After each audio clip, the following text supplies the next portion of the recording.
I've got lots of questions. Let's start at the beginning and work our way forward. So 7 years ago, you guys are both at UCLA studying television, film, screenwriting, or you are, and Jared, you just happen to be nearby at the right place at the right time. So we met, and it was like right when, okay, I'm gonna get a little cheesy here, but right when we met, I was like, I have to know more about this girl. I have to know her.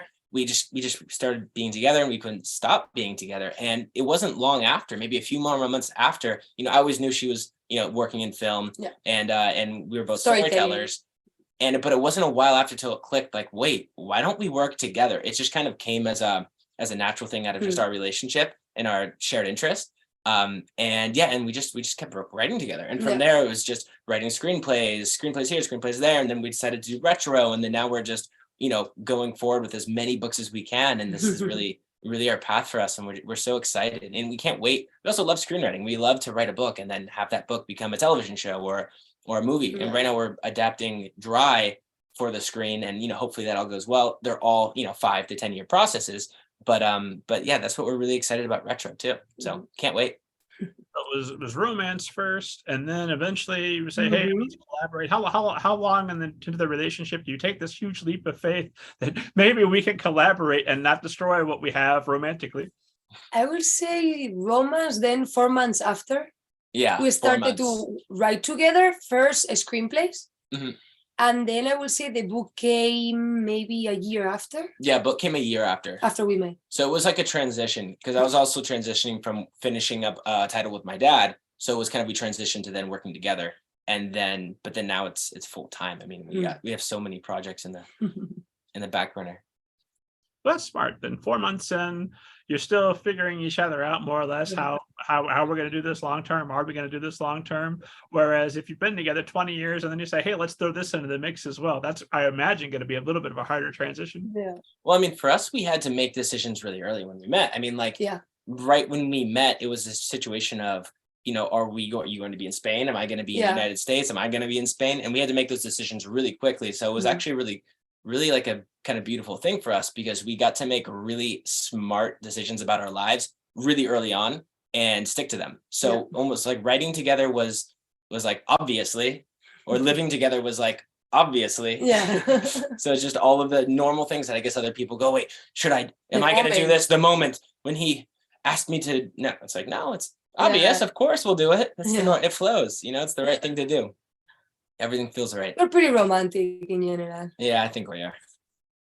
I think that's almost more nerve-wracking than a marriage proposal is, will you write with me? Do you get down on 100%. That's commitment. There's a lot of commitment involved there.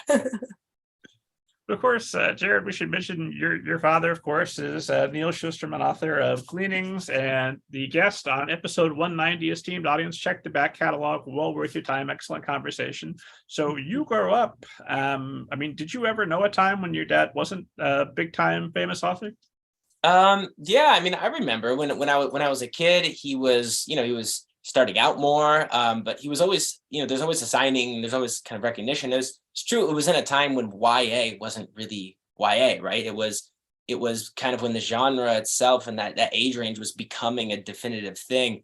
But no, he would write almost for us kids as we grew up. He would write, at the age that we were, and then he would start with children's books, and then move to middle grade, and then move to YA, and then he was writing YA, and there was times where I have kind of darker propensities. I was like, Dad, you need to go darker. You need to start killing people. You need to just take it to the next level. He's like, I know, but it's for young adults. I'm like, I don't care. I'm 16 and this is what I want.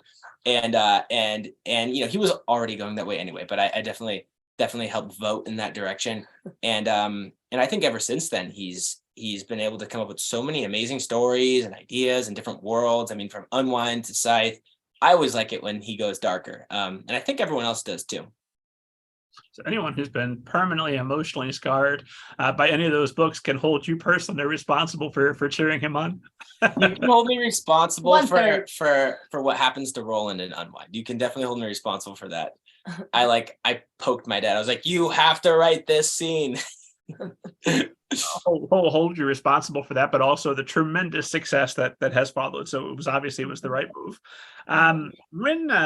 when does it occur to you? Because I imagine that's got to, when you're growing up with your father as a novelist, I imagine that's got to put some pressure on you that, do I want to follow in my father's footsteps? Do I also want to chase this thing? Or do I want to, I don't know, go be an accountant or something the exact opposite, to rebel a little bit? When do you Yeah. make the peace with, I'm also going to be in the family business, or have you?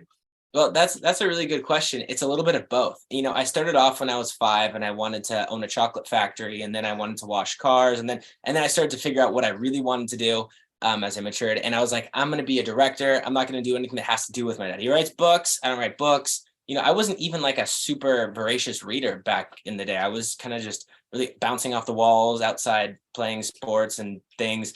And I really liked cameras. So I really wanted to be a director. And then at some point I realized that all the movies I made really sucked. And like I needed somebody to help me make those stories better.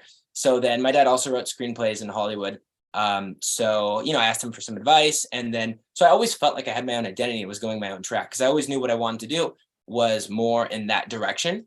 And then when books came into play, it just came really naturally. So I kind of slipped into it, and it didn't feel like I was filling shoes, or, you know, in anyone's shadow. Because also what I do and what we do is so different. You know, where we want to go. Yeah. We write a different genre. You know, we're more in thrillers. We play a lot in romance. So just having, you know, my own identity has always made me feel comfortable in my own skin as a writer.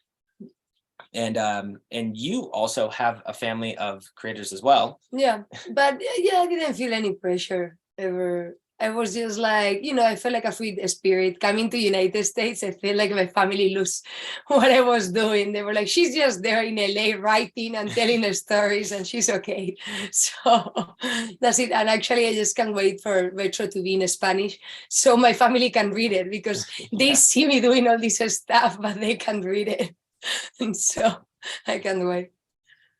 When, Sophia, what's your first memory of wanting to be an author, or when did you decide this was going to be your path? First was like I was the clown of the class, I will say. So I was always like telling stories and making people laugh, or, you know, something will happen the weekend, and then I will come on Monday, hey, this thing happened, and this and this and this. And I was like, okay, I'm good telling stories. But I always was focused on screenplays. So at the beginning, I was like, okay, let's do screenplays, entertainment. I went to UCLA, I studied that. And then when I was with Jarrod, it came the idea of the book. Like, oh, the book is an intellectual property. That's something that we can have forever. There is ours, you know, no executive in Hollywood can change it. Like, yeah, it can. That would be our baby. Yeah, it can turn into that movie or that book or whatever. So we thought it was a great way to kind of have a baby together. Like, okay, it doesn't cry. It's not noisy, but we put our love there, you know. Yeah. So it was like, okay, let's have the book. It's like a baby that makes you money. That's good. So I think I will start to be conscious about telling stories at 8 years old, and that's 20 years ago. Yeah. So. Oh yeah, and for us, the plan too is we still want to direct. You know, someday in the future, we'd love to write a book and be like, we're also directing the TV show for it. That'll be the master plan down the road.